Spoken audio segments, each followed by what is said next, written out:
tadi kita sampaikan bahwa sumber hukum dalam agama kita, rujukan utama adalah Al-Quran dan Sunnah.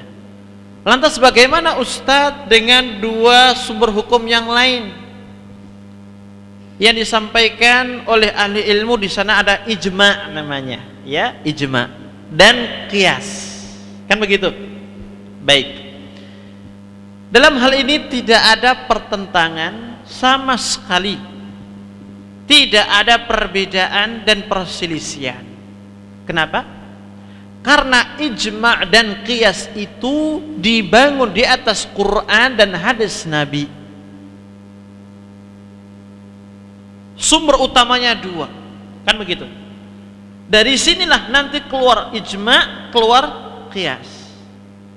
Walaupun nanti di sana, ya, di sebagian madhab yang lain itu dikenal ada poin yang lain, al-maslahatul mursalah, ada al-ihsan dan lain sebagainya. Nah, sekarang kita tunjukkan bahwasanya ijma dan qiyas itu tidak bertentangan dengan Al-Quran dan hadis Nabi. Kita ambil contoh dalam masalah al-mashu alal khuffain. Apa itu?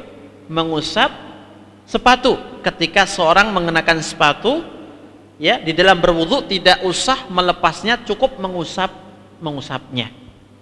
Para ulama berijma, sepakat bahwasannya ini adalah syariat Islam, syariatnya Nabi yang mulia alaihi salatu wassalam. Loh, dari mana para ulama itu, ya, khususnya mereka para sahabat, berijma, bersepakat kalau mengusap sepatu itu termasuk syariat? Jawabnya, karena mereka mendapati hadis Nabi yang sahih. Hadis Nabi yang sahih, yang mana pada waktu itu ada seorang sahabat yang mendampingi Nabi dalam perjalanannya. Ketika Nabi beliau ingin berwudu, ya, didatangkanlah air dan dituangkan air itu sampai Nabi berwudu. Kemudian ketika pada sampai mencuci kaki, sahabat ini berusaha melepas sepatu Nabi. Kata Nabi, da'huma, tinggalkan dua sepatu ini. Fa inni adkhaltuhuma tahiratain. Sesungguhnya aku memasukkan kedua kakiku ini dalam keadaan suci. Dan di situ Nabi hanya mengusap. Dan hadis ini diriwayatkan oleh para sahabat banyak, sehingga terjadi satu kesepakatan bersama yang menunjukkan hukum bahwasannya al-mashu 'alal khuffain, mengusap dua sepatu ini adalah syariat Nabi. Kembalikan ke hadis. Adapun qiyas pun juga sama. Ketika kita mendapati firman Allah yang mengharamkan khamr, kemudian dari situ para ulama melihat bahwasannya di antara sebab kenapa Allah mengharamkan khamr ada unsur memabukkan yang menghilangkan akal sehat.